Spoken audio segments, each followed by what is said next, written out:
सा सानजा रायजो मणिपुरनि राजथावनि इम्फलाव जानाय खेलो इंडिया वुमेन्स उसु लीगआव बर' हारिनि माखासे गेलेगिरिफ्रा गोख्रों बादायलायनानै मेडेल देरहानो हाबोदों।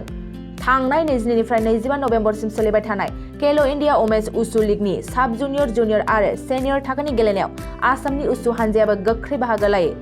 उदांस्रि नार्जारिनि कच महरै फोरोंथाय होनाय क'क्राझारनिफ्राय उदांस्रि ब्रह्मआ सनानि मेडेल, पेट्रिका नार्जारिया रुपा, जनिला ब्रह्मआ ब्रन्ज, इशा ब्रह्मआ ब्रन्ज, रिंकुमनि ब्रह्मआ ब्रन्जनि मेडेलखौ देरहानो हायो। फारसेथिं उदालगुरि जिल्लानि रंगिला दैमारिया हारसिङैनो खेलो इंडिया उसु लीगआव 2 रुपानि आरो ब्रन्जनि मेडेलखौ देरहानो हादों। मख'नो गोनांदि इम्फलाव जानाय बे खेलो इंडिया वुमेन्स उसु लीगआवनो तुलाराम बसुमतारिया बिजिरगिरि महरै बिबान सामलायदों।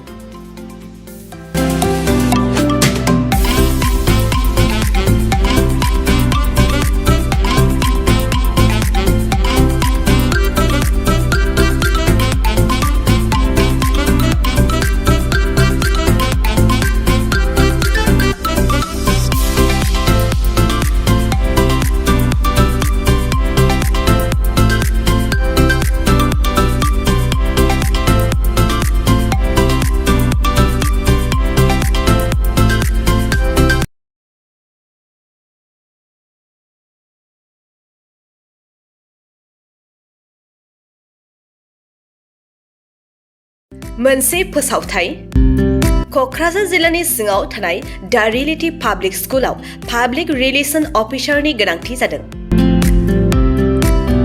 गोसो गुदुं बिजाथिफोरा थाबैनो जगाजग खालामनो हागोन। पाब्लिक रिलेशन अफिसारनि थाखाय बिजाथिया इंराजि आयदायाव एमए खालामनाय जानांगोन, नङाब्ला मास कमिउनिकेशन एन्ड जार्नालिज्म आयदायाव एमए खालामनाय जानांगोन। बिनि थाखाय जेबो एक्सपिरियेन्सनि गोनांथि गैया। डिग्री गोनां बिजाथिफोरा बयबो एप्लाइ खालामनो हागोन। दान बान्थाखौ 15,000निफ्राय 20,000सिम होनाय जागोन। गोसो गुदुं बिजाथिफोरा रियेलिटी पाब्लिक स्कुल @gmail.com आव मेसेज हरनो हागोन, नङाब्ला 9435293000 जानबुं अनजिमायाव जगाजग खालामहरनो हागोन।